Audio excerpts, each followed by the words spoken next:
अपने पति पत्नी और वो वाली बात कहीं ना कहीं जरूर सुनी होगी। एक तरफ है घर वाली, एक तरफ बाहर वाली। मतलब पिछले कुछ सालों में भारत के अंदर एक्स्ट्रा मैरिटल अफेयर के मामले बहुत ज्यादा देखने को मिले हैं। किसके साथ आई किसके साथ? किसके साथ आई? वही पूछो किसके साथ आई? किसके साथ आई तू होटल में? मास्टर की है मेरे पास। अच्छा, किसके साथ आई तू? तो की बनाने वाली? वही ना पूछ रहे हैं। किसके साथ आई? किसी के भी साथ आई हूँ, तुझे क्या मतलब है? और तू आया कैसे यहाँ पर, मुझे बता। कौन सा लड़का है जिसके साथ तू आई है? जूता किसका है? कौन है आपके? ये हमारे कजिन है। कजन है, ये सुबह शाम रात को आते हैं। कब आए? चोरी छुपे कौन आएगा? डेली आते हैं कौन डेली आएगा? ये आपके कजन। जी नहीं। क्या नाम है कजन का? कहाँ जा रही हो? ये ओयो में क्या, होटल में क्या करने आए हो? हैं? ऑफिस जाना था ना तुम्हें? पब्लिकली तमाशा करना चाहती हो, इसलिए ये सब कर रही हो मेरे साथ तुम? प्रॉपर्टी चाहिए तुम्हें, है ना? आजकल इंडिया में वाइफ अपने हस्बैंड को और हस्बैंड अपनी वाइफ को चीट करने में लगे हुए हैं। अब जरा यही मामला देखिए, यूपी के हरदोई में एक महिला ने अपने 8 साल से लापता पति को इंस्टाग्राम रील पर किसी दूसरी औरत के साथ देखा। बाद में पता चला कि उसके पति ने रील वाली उसी औरत से दूसरी शादी भी कर ली है। नमस्कार दोस्तों, शायद आपको जानकर हैरानी होगी कि गिलिडन के एक सर्वे में शामिल लगभग 55% शादीशुदा लोगों ने माना कि उन्होंने कभी न कभी अपने पार्टनर को चीट किया है। यानी शादी के पवित्र रिश्ते में होने के बावजूद लोग एक दूसरे को चीट कर रहे हैं। अभी हाल ही का यानी इसी 5 जून का एक इंसिडेंट देखिए। वीडियो में दिख रही महिला 3 बच्चों की मां है। हस्बैंड होने के बावजूद ये अपने बॉयफ्रेंड के साथ एक मॉल में शॉपिंग करते हुए पकड़ी गई। हस्बैंड को जब शक हुआ तो उसने अपनी वाइफ का पीछा किया। मॉल में ये सब देखकर वो पूरी तरह बौखला गया। फिर क्या था, गुस्से में पति ने अपने वाइफ के दोनों गाल लाल कर दिए। ऐसे कई इंसिडेंट आपको आज सोशल मीडिया पर देखने को मिल जाएंगे। हो गया? घूम ली? देख लिया मैंने। क्या हो गया? तू पीछे हो। चोद वहाँ मुझे चुतिया बना रही फोन पे। पीछे हो। बना ली मैंने, वहाँ से हाथ पकड़ के आ रहे हो ना। पब्लिक प्लेस से डरू मैं? मेरी यहाँ जिंदगी नरक कर रखी है बहन की। दोस्त है, हाथ पकड़ के चलती है दोस्त। तू घूम पिल जाओ गए हो। करो को कुछ भी कर सको तो वीडियो बना दी मैंने। बुलाओ थोड़ा।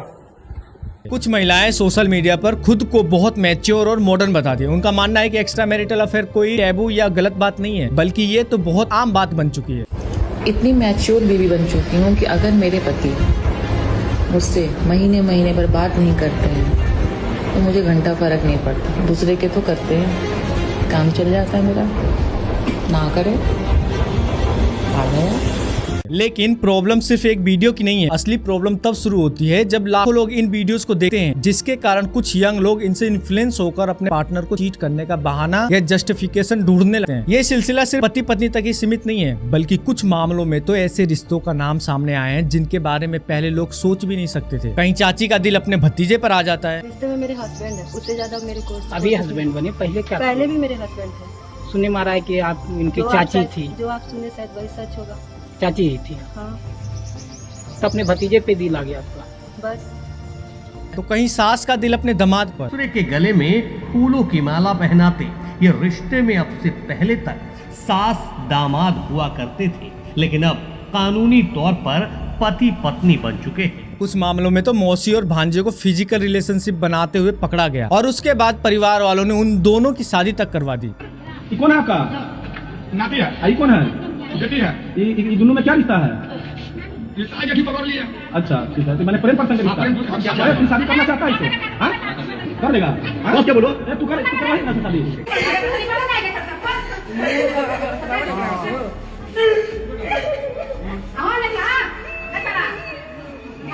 और आपने शकुनी मामा के बारे में तो सुना ही होगा, लेकिन आज के एक कलयुगी भांजे ने अपनी ही मामी के साथ फिजिकल रिलेशन बना लिया। बाद में मामा ने दोनों को रंगे हाथों पकड़ लिया, जिसे आप इस वीडियो में साफ देख सकते हैं। सारा कुछ खत्म हो गया।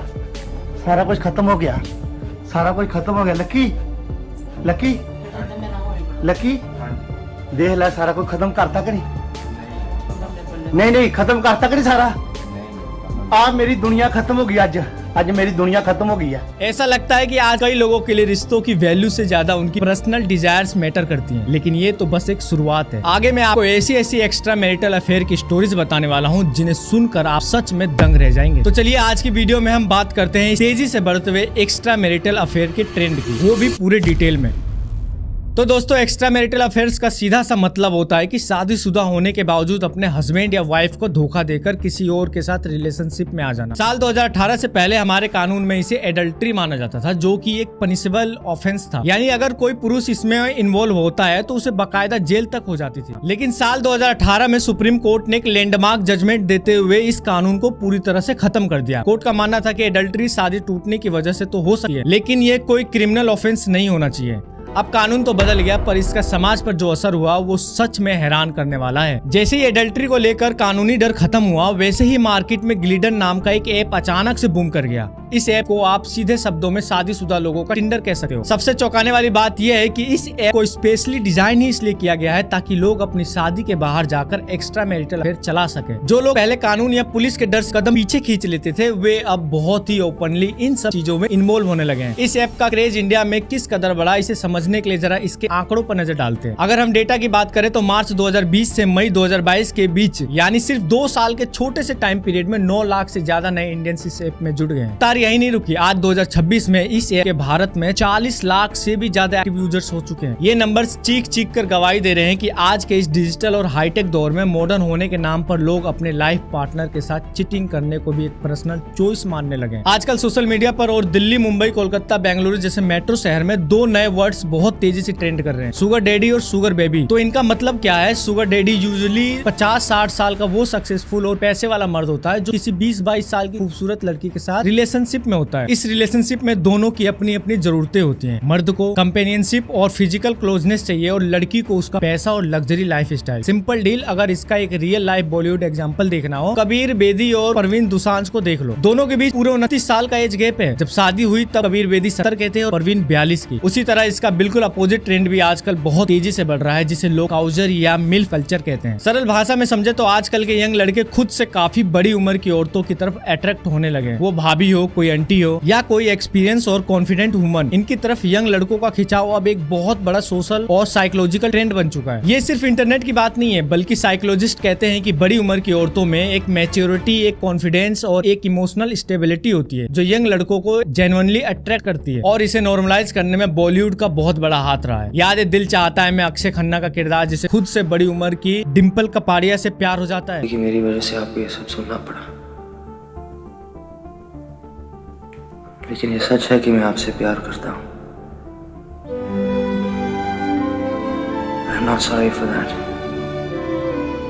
और रियल लाइफ में अर्जुन कपूर और मलाइका अरोड़ा की जोड़ी को ही देख लो। मलाइका अर्जुन से 12 साल बड़ी हैं। इन सब एग्जाम्पल ने पूरी जनरेशन को ये सोचने पर मजबूर कर दिया है, प्यार और अट्रैक्शन में उम्र अब सिर्फ एक नंबर है। अगर तुम सोचते हो कि एक्स्ट्रा मैरिटल अफेयर्स इंटरनेट के आने के बाद शुरू हुए या डेटिंग एप्स की वजह से ये सब हो रहा है, तो सच ये है कि तुम बिल्कुल गलत हो। ये कोई मॉडर्न प्रॉब्लम नहीं है, बल्कि ये सदियों पुरानी रियलिटी है। लगभग 1800 साल पहले लिखे गए वात्स्यायन के कामासूत्र में सिर्फ लव और मैरिज की बातें नहीं है, बल्कि उसमें मैरिड मैन और वुमेन के एक्स्ट्रा मैरिटल रिलेशनशिप्स पर ओपनली डिस्कशन किया गया है। इसके अलावा कौटिल्य के अर्थशास्त्र में तो ऐसे रिलेशनशिप्स के लिए लीगल रूल्स और पनिशमेंट तक डिफाइन किए गए हैं। सोचो, जब उस जमाने में भी इसके लिए लॉ बनाने की जरूरत पड़ रही थी, तो इसका मतलब साफ है कि ये प्रॉब्लम उस समय भी एग्जिस्ट करती थी। और अगर हम थोड़ा करीब आए तो बॉलीवुड भी इससे अछूता नहीं रहा है। धर्मेंद्र पहले से मैरिड थे, लेकिन हेमा मालिनी के साथ उनका रिश्ता सामने आया और 1980 में दोनों ने शादी कर ली। बोनी कपूर की लाइफ में श्रीदेवी आई जब वो ऑलरेडी मैरिड थे और 1996 में दोनों साथ हो गए। अमिताभ बच्चन और रेखा का नाम तो दशकों तक मीडिया में छाया रहा। यानी ये सिर्फ आम लोगों की कहानी नहीं है, बल्कि यह हर लेवल पर हर दौर में होता आया है। फर्क सिर्फ इतना है कि पहले ऐसी बातें लिमिटेड लोगों तक रहती थी, जबकि आज सोशल मीडिया की वजह से हर चीज मिनट्स में वायरल हो जाती है। लेकिन दोस्तों, कई बार ये सिर्फ अफेयर या डिवोर्स तक नहीं रुकता, बल्कि बात मर्डर तक पहुंच जाती है। मार्च 2025 में मेरठ में सौरभ राजपूत केस आया, जहां वाइफ ने अपने बॉयफ्रेंड के साथ मिलकर पति को मार डाला और बॉडी को सीमेंट के ड्रम में छुपा दिया। 2025 में ही इंदौर का हनीमून मर्डर केस सामने आया, जहां वाइफ ने अपने प्रेमी के साथ मिलकर बिजनेसमैन पति राजा रघुवंशी की हत्या का प्लान बनाया। और 2022 का वो दिल्ली का पांडव नगर केस, जहां वाइफ पूनम और उसके बेटे ने मिलकर पति के टुकड़े किए और उन्हें फ्रीज में छुपाकर अलग अलग इलाकों और झाड़ियों में फेंक दिया। इस केस में भी लव अफेयर सामने आया था। इस खौफनाक वारदात को पूनम और उसके बेटे दीपक ने अंजाम दिया। महिला ने अपने पति अंजन दास को नशे की गोलियां खिलाई और उसके बाद बेटे की मदद से उसकी हत्या कर दी। इसके पीछे जो वजह निकल कर आ रही है कत्ल की, वो है अवैध संबंध। ये सुनने में जितना हॉरिफाइंग लगता है, रियलिटी उससे भी ज्यादा डार्क है, क्योंकि एक एक्स्ट्रा मैरिटल अफेयर सिर्फ 2 लोगों की कहानी नहीं होती, बल्कि इसकी कीमत मासूम बच्चों और बुजुर्ग माता पिता को भी चुकानी पड़ती है। और देखते ही देखते एक पूरा हंसता खेलता परिवार हमेशा के लिए बिखर जाता है। अब एक नजर डालते हैं एक बड़े सर्वे पर। रिसर्च एजेंसी IPSOS और डेटिंग ऐप ग्लिडन ने मिलकर 1525 मैरिड लोगों पर ये सर्वे किया था। इसके जो नंबर सामने आए वो काफी चौंकाने वाले हैं। दिल्ली, मुंबई और बेंगलुरु जैसे बड़े शहरों में लगभग 55% शादीशुदा लोग अपनी लाइफ में कभी ना कभी चीट कर चुके हैं। इनमें 56% महिलाएं और 53% पुरुष, यानी इस मामले में महिलाएं पुरुषों से थोड़ा आगे निकल चुकी हैं। अब सवाल आता है कि आखिर ऐसा हो क्यों रहा है। इस सर्वे ने लोगों के माइंडसेट को भी समझने की कोशिश की। लगभग 77% लोगों ने एक बहुत ही अजीब वजह बताई। उन्होंने कहा कि उनकी शादी नीरस या बोरिंग हो चुकी थी। वही कई लोगों ने माना कि उनका अपने पार्टनर के साथ इमोशनल या फिजिकल कनेक्शन खत्म हो चुका था, इसलिए उन्होंने बाहर खुशी तलाशी। इसके अलावा कॉर्पोरेट कंपनियों का जो वर्क एनवायरनमेंट होता है वो भी एक्स्ट्रा मैरिटल अफेयर का एक मेजर रीजन है। एक सर्वे से पता चला है कि ज्यादातर ऑफिस अफेयर्स के पीछे का असली रीजन ऑफिस में होने वाली वाइल्ड पार्टीज है, स्पेशली IT और BPO सेक्टर्स में, जहां नाइट शिफ्ट या फिर लेट नाइट शिफ्ट्स बहुत ज्यादा कॉमन है। Actually in unconventional shift timings की वजह से होता क्या है कि ज्यादातर एम्प्लॉइज अपने सोशल सर्कल से पूरी तरह कट ऑफ हो जाते हैं। कई कॉर्पोरेट एम्प्लॉइज इस वाइल्ड पार्टीज अटेंड करने लगते हैं। अब ये पार्टीज या तो खुद कंपनी ऑर्गेनाइज करती है या फिर कोई कलीग या friend. But here the most concerning part कि अक्सर इन पार्टीज में लोग फिजिकल रिलेशनशिप में भी आ जाते हैं या फिर कैजुअल हुकअप्स होते हैं। यहाँ एक और बात है जो बहुत कम लोग डिस्कस करते हैं और वो है प्रॉक्सिमिटी इफेक्ट। साइकोलॉजी में एक बहुत फेमस कॉन्सेप्ट है जिसे मियर एक्सपोजर इफेक्ट कहते हैं। इसका मतलब है कि जितना ज्यादा तुम किसी के साथ टाइम स्पेंड करते हो उतना ही ज्यादा तुम उसकी तरफ अट्रैक्ट होने लगते हो। और ऑफिस में एग्जैक्टली यही होता है। एक मैरिड एम्प्लॉय रोज सुबह घर से निकलता है, पूरे 8, 9, 10 घंटे किसी कलीग के साथ बिताता है। वे साथ लंच करते हैं, साथ प्रॉब्लम सोल्व करते हैं, साथ स्ट्रेस फील करते हैं। धीरे धीरे यही डेली रूटीन एक इमोशनल बॉन्ड में बदल जाती है। जो बॉन्ड घर पर स्पाउस के साथ शायद उतनी स्ट्रॉन्ग नहीं रह पाती, वो बॉन्ड ऑफिस में किसी और के साथ बन जाती है। और यही वो मोमेंट होता है जब एक नॉर्मल प्रोफेशनल रिलेशनशिप एक अफेयर में कन्वर्ट होने लगती है। इसे और ज्यादा फ्यूल करता है कॉर्पोरेट कल्चर का एक और डार्क साइड, यानी वर्क स्ट्रेस और इमोशनल अनअवेलेबिलिटी। सोचो एक आदमी है जो बेंगलुरु के किसी बड़े IT फर्म में काम करता है। घर पर वाइफ है, बच्चे हैं, रिस्पॉन्सिबिलिटीज है, लेकिन जब वो घर पहुंचता है तो मेंटली वो कम्प्लीटली ड्रेन्ड होता है। कन्वर्सेशंस नहीं होती, क्वालिटी टाइम नहीं होता और फिजिकल इंटीमेसी धीरे धीरे कम होती जाती है। बेड पर जाते ही जब एक पार्टनर रोमांस की उम्मीद करता है तो दूसरा पार्टनर थके हुए टोन में कहता है प्लीज यार आज छोड़ दो, आज बिल्कुल मन नहीं है। लेकिन दूसरी ओर ऑफिस में एक कलीग है जो उसे जेन्युइनली समझती है या समझता है, उसकी बात सुनती है या सुनता है और उसकी प्रॉब्लम में इंटरेस्ट लेती है या लेता है। साइकोलॉजी इसे इमोशनल वैलिडेशन कहती है। जब घर पर ये वैलिडेशन नहीं मिलती तो इंसान उसे बाहर ढूंढने लगता है। यही वो ट्रिगर पॉइंट है जहां से most corporate extra marital affairs actually शुरू होते हैं। फिजिकल अट्रैक्शन से नहीं बल्कि इमोशनल कनेक्शन से। अब बात करते हैं एक ऐसी चीज की जो इस पूरी सिचुएशन को और ज्यादा कॉम्प्लिकेटेड बना देती है, और वो है कॉर्पोरेट हायरार्की और पावर डायनेमिक्स। इंडिया के कॉर्पोरेट वर्ल्ड में एक बहुत कॉमन पैटर्न देखा गया है जहां अफेयर्स होते हैं बॉस और सब ऑर्डिनेट यानी जूनियर के बीच। अब यहाँ ऑब्वियसली एक पावर इम्बैलेंस होता है, लेकिन इंटरेस्टिंग बात यह है कि हमेशा ये अफेयर्स फोर्स या प्रेशर से नहीं होते हैं। कभी कभी एक जूनियर एम्प्लॉय जेन्युइनली उस सीनियर की तरफ अट्रैक्ट होता है क्योंकि वो सीनियर उसे मेंटोर करता है, उसकी ग्रोथ में इन्वेस्ट करता है और उसे इम्पोर्टेंट फील कराता है। साइकोलॉजी में इसे हेलो इफेक्ट कहते हैं, यानी जब कोई एक फील्ड में पावरफुल या कैपेबल दिखता है तो हम ऑटोमेटिकली उसे बाकी चीजों में भी अट्रैक्टिव मानने लगते हैं। यही डायनेमिक ऑफिस में अफेयर्स के लिए परफेक्ट ब्रीडिंग ग्राउंड बन जाती है। इस पूरे सिनेरियो में टेक्नोलॉजी ने एक नया डायमेंशन ऐड किया है। पहले ऑफिस में अफेयर सिर्फ ऑफिस की 4 दीवारी तक लिमिटेड थे, लेकिन आज व्हाट्सएप है, स्लैक है, टीम्स है, इंस्टाग्राम है, यानी ऑफिस खत्म होने के बाद कनेक्शन नहीं टूटा। रात को 12 बजे एक वर्क रिलेटेड मैसेज आता है और धीरे धीरे वो कन्वर्सेशन पर्सनल होने लगते हैं, इमोजीज आने लगते हैं, वॉइस नोट्स आने लगते हैं और स्पाउस को पता भी नहीं चलता कि कब एक प्रोफेशनल चैट एक सीक्रेट रिलेशनशिप में बदल गई। एक सर्वे के अकॉर्डिंग इंडिया में लगभग 60% एक्स्ट्रा मैरिटल अफेयर्स की शुरुआत शुरुआत ऑफिस मैसेजिंग ऐप से शुरू होती है। यानी टेक्नोलॉजी ने जहां दुनिया को कनेक्ट किया है, वही उसने मैरिजेस को क्वाइटली डिस्कनेक्ट करना भी शुरू कर दिया है। सोचो एक सेकंड के लिए, अगर तुम्हारी शादी परफेक्टली नॉर्मल लग रही हो, सब कुछ ठीक चल रहा हो, तो क्या तुम्हें कभी लगा है कि तुम्हारा पार्टनर किसी और के साथ इमोशनली कनेक्टेड हो रहा है? शायद नहीं, और यही सबसे बड़ी प्रॉब्लम है। देखो, एक्स्ट्रा मैरिटल अफेयर्स अचानक नहीं होते, ये स्लोली क्वाइटली बिना किसी वार्निंग के शुरू होते हैं। तो सवाल यह नहीं है कि मेरे साथ ऐसा नहीं होगा, बल्कि सवाल यह है कि मैं इसे होने से कैसे रोकूं। और ये दोनों पर अप्लाई होता है, हस्बैंड पर भी और वाइफ पर भी, कोई एक्सेप्शंस नहीं। देखो, मैं कोई एक्सपर्ट नहीं हूँ, कोई साइकोलॉजिस्ट नहीं हूँ, और सच कहूँ तो मेरा काम किसी को जज करना भी नहीं है। हर इंसान की अपनी स्टोरी होती है, अपना दर्द होता है, और लाइफ में खुश रहने का हक सबको है, जेन्युइनली दिल से। लेकिन एक सेकंड के लिए रुको और सोचो, ऐसी खुशी किस काम की जब तुम अपने उस रिश्ते को अंदर से खोखला करते जा रहे हो, जिसमें कभी तुमने 7 फेरे लिए थे, वादे किए थे, और जिस दूसरे रिश्ते में तुम खुशी ढूंढ रहे हो, उसे तुम कोई नाम भी नहीं दे सके। यही सबसे बड़ा कॉन्ट्रडिक्शन है। अफेयर शुरू होते वक्त एक एक्साइटमेंट होती है, अजीब सी फीलिंग आती है, जैसे लाइफ में जो मिसिंग था वो फाइनली मिल गया हो। एक नई एनर्जी, एक नया कनेक्शन, एक ऐसा इंसान जो तुम्हें समझता है, सुनता है। उस एक्साइटमेंट में और रस में कुछ समझ में नहीं आता, लेकिन धीरे धीरे वही एक्साइटमेंट प्रेशर में बदलने लगता है। रात को सोने से पहले एक गिल्ट होता है, फोन को छुपाने की आदत पड़ जाती है, और हर झूठ के ऊपर एक और झूठ रखना पड़ता है। और घर पर जब बच्चा मासूमियत से पूछता है, पापा आज लेट क्यों आए,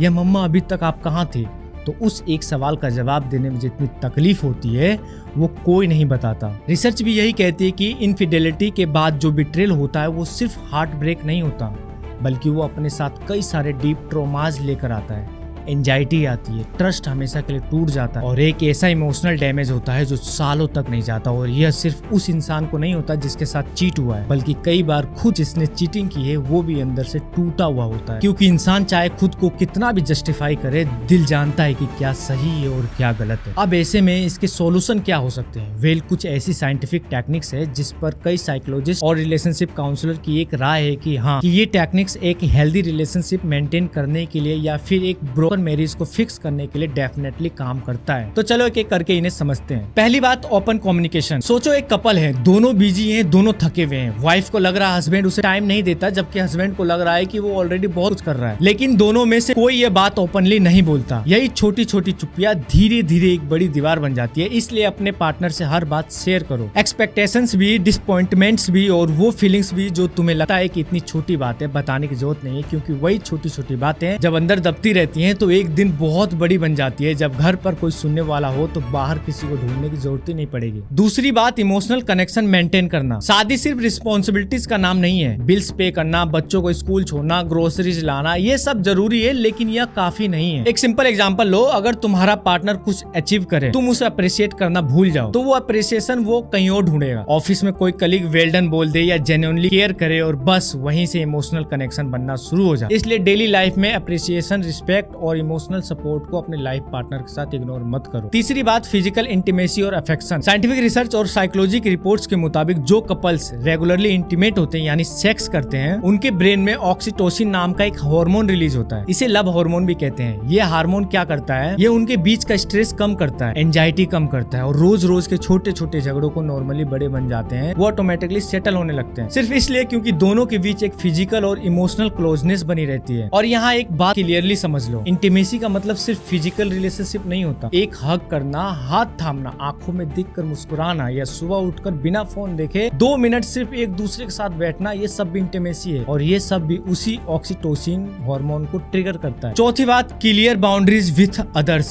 देखो, ज्यादातर अफेयर्स अचानक नहीं होते। कोई एक दिन उठकर डिसाइड नहीं करता कि आज मैं अपनी मैरिज तोड़ूंगा। यह इतना सिंपल नहीं होता। ये शुरू होता है एक बिल्कुल इनोसेंट सी चैट से, एक हे से, कैसे हो से। फिर धीरे धीरे कन्वर्सेशन थोड़ी पर्सनल होने लगती है, और फिर वो कन्वर्सेशन सीक्रेट होने लगती है। फोन को फेस डाउन रखने की आदत पड़ जाती है, नोटिफिकेशन आने पर स्क्रीन हाइड होने लगती है, और फिर एक इमोशनल डिपेंडेंसी बन जाती है, जो इतनी क्वाइटली बनती है कि पता भी नहीं चलता, और फिर एक दिन लाइन क्रॉस हो जाता है। इसलिए मैरिज के बाद ऑफिस कलीग्स हो, सोशल मीडिया फ्रेंड हो, या एक्स पार्टनर्स हो, हमेशा हेल्दी बाउंड्रीज मेंटेन करो। और यहाँ एक बहुत सिंपल टेस्ट है जो तुम खुद अपने ऊपर आजमा सकते हो। अगर कोई कन्वर्सेशन ऐसी है जिसे तुम अपने पार्टनर को दिखाने में अनकंफर्टेबल फील कर रहे हो, तो तो वहीं रुक जाओ, उसी मोमेंट में रुक जाओ, क्योंकि वो अनकंफर्टेबल फीलिंग ही तुम्हारा कॉन्शियस है जो तुम्हें सिग्नल दे रहा है कि कुछ तो गड़बड़ है। और अंत में यह बात गांठ बांध लो कि स्ट्रॉन्ग मैरिज लक से नहीं बनती, कोई भाग्यशाली नहीं होता और कोई परफेक्ट कपल नहीं होता। स्ट्रॉन्ग मैरिजेस बनती है डेली एफर्ट से, उन छोटे छोटे मोमेंट से जब तुम थके हुए हो, फ्रस्ट्रेट हो, फिर भी पार्टनर को चूज करते हो। ये बनती है ट्रस्ट से, कम्युनिकेशन से, इमोशनल कनेक्शन से और म्यूचुअल रिस्पेक्ट से। असली रिलेशनशिप वो है जिसे तुम हर रोज कॉन्शियसली अपने दिल से चूज करते हो, क्योंकि किसी भी रिलेशनशिप में परफेक्ट नहीं बल्कि प्रोग्रेशन मैटर करता है। कोई भी मैरिज परफेक्ट नहीं होती, कोई भी पार्टनर परफेक्ट नहीं होता, लेकिन जो लोग हर दिन एक दूसरे को थोड़ा और समझने की कोशिश करते हैं, थोड़ा और बेटर बनने की कोशिश करते हैं, वही रिश्ते सालों साल टिके रहते हैं। तो आज इस वीडियो को यहीं रोकते हैं। आपकी इस टॉपिक पर क्या राय है? क्या आपको लगता है कि आज के जमाने में एक हेल्दी मैरिज मेंटेन करना पहले से ज्यादा मुश्किल हो गया है? कमेंट सेक्शन में जरूर बताना, क्योंकि आपके कमेंट पढ़ना मुझे जेन्युइनली बहुत अच्छा लगता है। मिलता हूँ नेक्स्ट वीडियो में किसी और इम्पोर्टेंट टॉपिक के साथ, तब तक के लिए जय हिंद, जय भारत, धन्यवाद।